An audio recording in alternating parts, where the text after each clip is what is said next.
personajes nacionales hablan en Econoticias. Estamos con el concejal de Bogotá y es director del DANE, el doctor Juan Daniel Oviedo. Muy buenos días, doctor Oviedo. Me complace volverlo a saludar por Econoticias. Un feliz año. Buenos días. Muy buenos días, Juan Pablo. Un saludo muy especial y muy contento de estar acompañándolos aquí en Ecos del Conveima. Un saludo muy especial a todas las personas de la ciudad de Ibagué y del departamento del Tolima. Muy contento de estar acompañándolos en esta mañana de hoy. Las perspectivas económicas para Colombia en el 2024 presentan desafíos, pero también existen oportunidades. Algunos expertos pronostican que en 2024 la economía colombiana experimentará una leve recuperación. ¿Está usted de acuerdo con estos pronósticos, doctor Oviedo? Está previsto y lo teníamos claramente analizado que el año 2024 presente un crecimiento ligeramente inferior al que vamos a consolidar en el año 2023. Recordemos que a mediados de febrero el DANE estará publicando los resultados del año consolidado 2023, en donde se espera incluso crecimiento que puede estar por debajo del 1%, mientras que para 2024 el Banco de la República todavía tiene oficializada una proyección alrededor del 1.5% y la mayoría de las proyecciones están entre el 1,2 y el 2% de crecimiento para este año 2024. Sin embargo, pues la preocupación es ver cuánto verdaderamente vamos a ver una reducción significativa de la inflación y que ojalá eso pueda suceder en este primer semestre, a pesar de los efectos que va a generar el incremento del salario mínimo sobre la indexación de algunos precios. Dice usted un punto absolutamente súper clave y es el aumento del salario mínimo. Ha salido, por ejemplo, el expresidente Duque a decir que tanta retórica que han hablado en el gobierno de Petro de aumentos del salario mínimo y en términos reales Duque lo ha superado. Claro, pero de lo que se trata en este punto, Juan Pablo, es de reconocer que cuando uno de 4 personas, una de cada 4 personas que trabajan en el sector formal que venga el salario mínimo, pues el salario mínimo no tiene un impacto social tan importante como otras herramientas de política para mitigación de la pobreza. Pero sí tiene un costo supremamente alto porque la indexación de algunos servicios al salario mínimo, como por ejemplo las cuotas de administración de propiedad horizontal, los costos de los restaurantes que siempre psicológicamente están asociados con el incremento del salario mínimo, llevan a que el corrientazo, la comida rápida, el arriendo, que son los servicios que más están afectando el comportamiento de la inflación y que no están permitiendo que esa inflación corrija rápidamente, pues esos incrementos por encima de la inflación del salario mínimo generan un costo social muy importante desde el punto de vista de esa indexación o inercia inflacionaria que nosotros estamos observando. Entonces, yo creo, como lo hemos hecho públicamente en diferentes escenarios en redes sociales, que el gobierno, más allá de pensar que el salario mínimo es una política que alivia la pobreza, tiene que concentrarse en aquellas personas que alrededor del salario mínimo todavía se encuentran en una situación de pobreza y orientar hacia ellos o iluminar hacia ellos todo el sistema de ayudas y de renta ciudadana que se ha venido consolidando desde la pandemia en el país. ¿Cuáles serían las estrategias clave entonces para el desarrollo sostenible de la economía colombiana? Bueno, uno de los elementos claves en este momento es que las turbulencias propias de este año puedan ser solventadas con un discurso económico que genere más certeza. En el año 2022, a finales de 2022 y muy a lo largo del año 2023, vimos cómo mensajes sueltos o salidas en falso del presidente de la República con algunos elementos asociados con la política pública, la intervención cambiaria, el control de precios, su obsesión con el tema de las tasas de interés, ahora supuestamente y en forma errónea, culpando la inflación a los empresarios, culpando a los empresarios, diciendo que fueron sus ganancias las que generaron la inflación. Ese tipo de discursos, ese tipo de movimientos genera mucha incertidumbre. Vimos cómo los mercados internacionales corrigieron su incertidumbre frente a los posibles cambios del gobierno del presidente Gustavo Petro, tantos así que el dólar sorpresivamente,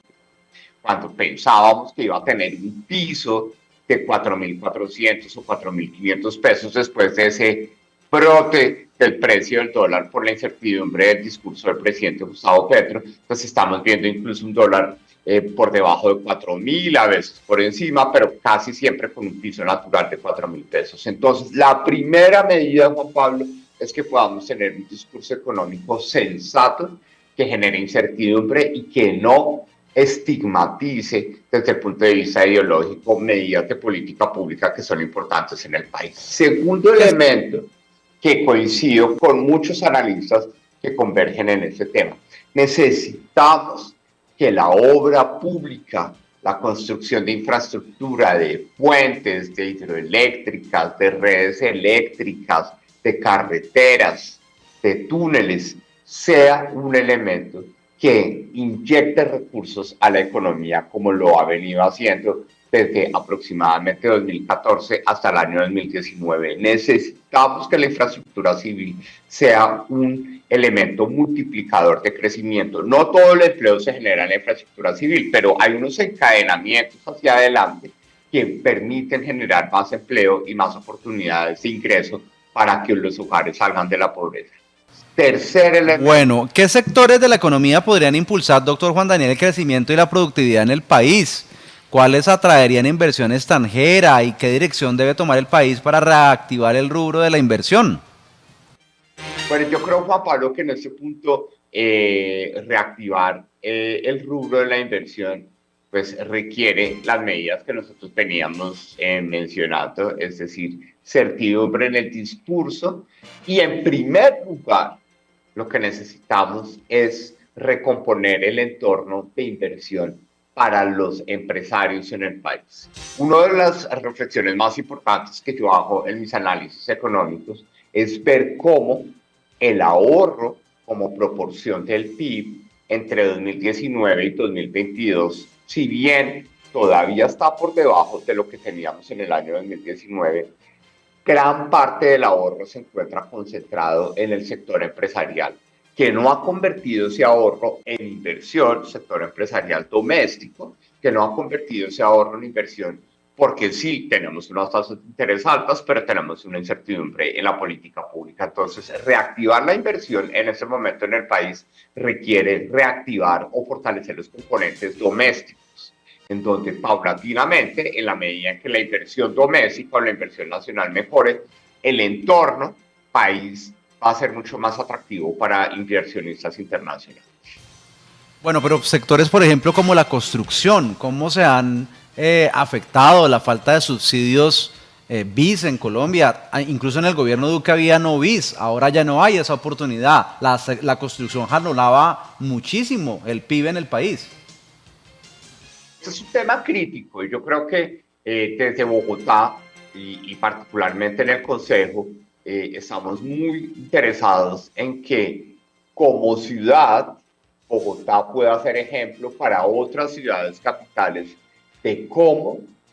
pensar en sustituir los subsidios de Mi Casa Ya, que difícilmente van a llegar a las principales ciudades del país por el cambio de metodología de asignación de subsidios. Entonces,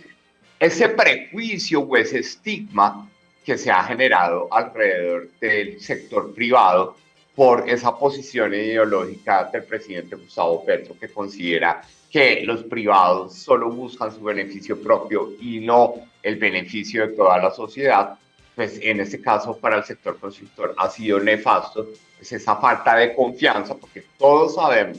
en la economía del país que el sector de edificaciones y de obras civiles es fundamental a la hora de canalizar esa inversión que tú mencionas y que preocupa muchísimo que no se ve realizada en el país. Por consiguiente, en este caso es una responsabilidad muy importante de alcaldes y gobernadores de identificar formas complementarias de asignar subsidios a la vivienda de interés social en las principales ciudades del país, porque si no, vamos a tener unas dificultades muy importantes, no solo en la resolución del déficit de vivienda de cientos de miles de personas, sino en la generación de riqueza que está detrás del empleo y de todos los encadenamientos manufactureros que genera el sector constructor. Doctor Juan Daniel, ¿podemos esperar una relativa estabilidad del peso colombiano frente al dólar estadounidense? ¿O cuál considera será el comportamiento de la moneda en el 2024? Se lo digo porque también el presidente Petro ha dicho que gracias a él no hubo devaluación como lo pronosticaban pues muchos colombianos, que él estaba con sus políticas y con su generación de incertidumbre generando devaluación. Ahora dice que la revaluación entonces es gracias a él. Bueno, es importante precisar y aclarar ese tema. No es que gracias a él no hayamos tenido evaluación. La historia completa es que por él y por su discurso de octubre y noviembre del año 2022 se generó una incertidumbre internacional en relación con la capacidad que tiene Colombia de responderle sus acreencias a los actores internacionales. ¿Sí? Si Colombia, que es un país que por 6 de cada 10 dólares que recibe de las exportaciones, esos 6 dólares vienen de los hidrocarburos y el presidente dice que no quiere más hidrocarburos en la economía, como lo hizo tajantemente, la gente dice, el resto del mundo dice, ¿con qué me va a pagar Colombia? Y por consiguiente, si Colombia no va a sacar gas y petróleo, no me va a poder pagar las deudas, por consiguiente Colombia es un país riesgoso y por consiguiente le cobro más caro para prestarlo y por consiguiente el precio del dólar subió por esa incertidumbre. Lo que vimos y la corrección del precio del dólar en el año 2023 no fue gracias a Petro, sino fue por la incapacidad del presidente de lograr hacer realidad factible sus reformas a la salud, al trabajo, a la educación y a las pensiones. Entonces, cuando los actores internacionales dijeron, seguramente el presidente Gustavo Petro no la va a tener tan fácil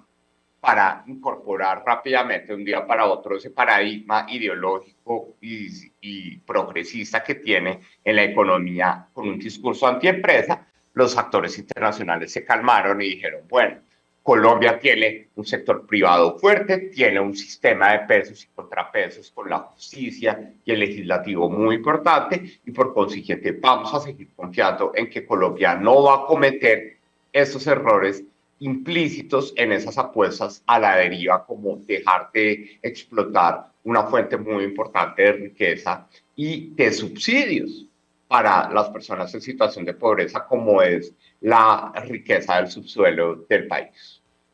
Vamos a hablar unos minutos sobre la capital del país, porque usted es concejal por esa magnífica campaña que hizo a la alcaldía de la capital de Bogotá. ¿Cómo ve el futuro de la capital de Bogotá en manos del alcalde Carlos Fernando Galán y cuál va a ser su papel en el consejo?